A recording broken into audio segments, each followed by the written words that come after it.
जी नमस्कार दोस्तों, कैसे हैं आप लोग। उम्मीद करते हैं कि आप लोग बहुत अच्छे होंगे। दोस्तों बेल्टोन की तरफ से आउटसोर्सिंग के माध्यम से जितने भी नियोजित यानी डाटा एंट्री ऑपरेटर का जो है मानदेय पुनरीक्षण किया जा रहा है। विकास आयुक्त के जो बैठक हुई थी उसमें निर्णय निकल के आ रहा है कि जितने भी बेल्टोन के प्रोग्रामर या फिर डाटा एंट्री ऑपरेटर का हो उसका वेतन पुनरीक्षण किया जाए।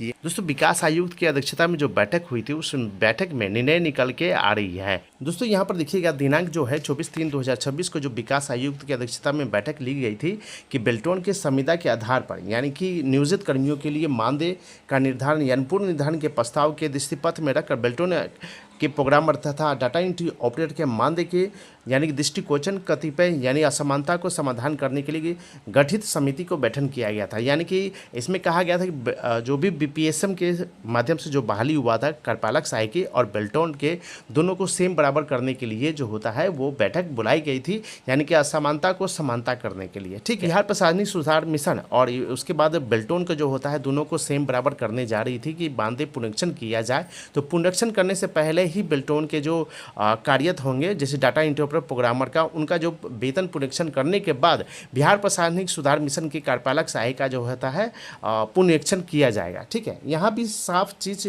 दिया हुआ है कि आज दिनांक 24/3/2000 को अपराह्न जो 11 बजे श्री मिहिर कुमार सिंह जी विकास आयुक्त विकास के जो अध्यक्षता में बिहार प्रशासनिक सुधार मिशन की सोसाइटी के शासी बैठक में 37वीं बैठक यानी कि दिनांक 10/12/2022 के कार्यवाही के कार्यवली बिंदु 4 के लिए निर्णय के आलोक में बिहार प्रशासनिक सुधार मिशन के अंतर्गत संविदा के आधार पर यानी कि नियोजन कर्मियों को तथा आईटी प्रबंधक को आईटी सहायक तथा कार्यपालक सहायक के मानदेय का निर्धारण अपूर्ण निर्धारण के प्रस्ताव को दृष्टिपत्र में रखकर बेल्टोन के प्रोग्रामर एवं डाटा एंट्री ऑपरेटर के मानदेय के पुनर्कोचक यानी कतिपय असमानता को समाधान करने हेतु गठित बैठक संपन्न हुई। यानी निर्णय निकल के आया है कि बेल्टोन को जो है मानदेय पुनरीक्षण किया जाए।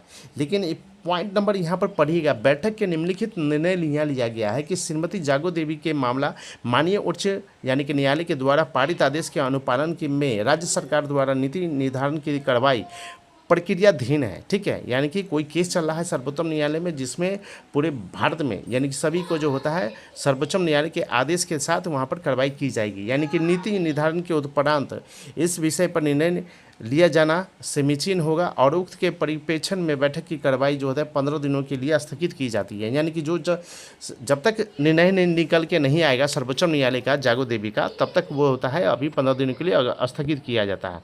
लेकिन यहाँ पर 2 नंबर पॉइंट में बेल्टोन के द्वारा आउटसोर्सिंग के माध्यम नियोजन यानी विभिन्न कर्मियों की जो मानदेय विधि के संबंध में प्रस्ताव वित्त विभाग के बिहार पटना के पास विचाराधीन है। यानी कि जो पेपर गया हुआ है यानी कि जो बेल्टोन के जो मानदेय पुनर्निर्धारण किया गया है यहाँ पर पता चला है कि 25 से 30%। ठीक है, यानी कि 25 से 30% की विधि होने वाली है। ठीक है, तो क्या है सैलरी विधि होने वाली है 25 से 30% के पास, जिसका जो होता है वित्त विभाग के पास वहाँ पेपर है पर दिया हुआ है कि वित्त विभाग के पास यानी विचाराधीन उक्त प्रस्ताव को इस बैठक के विचारणीय बिंदु के साथ यानी कि सम्मिलित कर विकास आयुक्त के समक्ष में रखा जाने का निर्णय लिया गया है। जो विचार आएगा वित्त विभाग के पास में कि कितनी सैलरी को मानदेय विधि किया जाता है उसके बाद जो है विकास आयुक्त अपने स्तर से लेटर निकाल देगी कि बेल्टोन का जो है मानदेय पुनरीक्षण किया जाएगा। बेल्टोन का जल्द ही मानदेय पुनरीक्षण किया जाएगा और पुनरीक्षण होने के बाद ही यानी बिहार प्रशासनिक सुधार मिशन यानी कार्यपालक सहायक का भी पुनरीक्षण किया जाएगा। इसलिए असमानता को समानता करने के लिए ये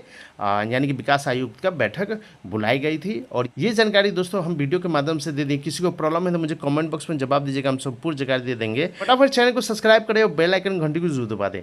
नेक्स्ट वीडियो में दोस्तों मिलते हैं एक नए वीडियो के साथ, तब तक के लिए बहुत बहुत धन्यवाद।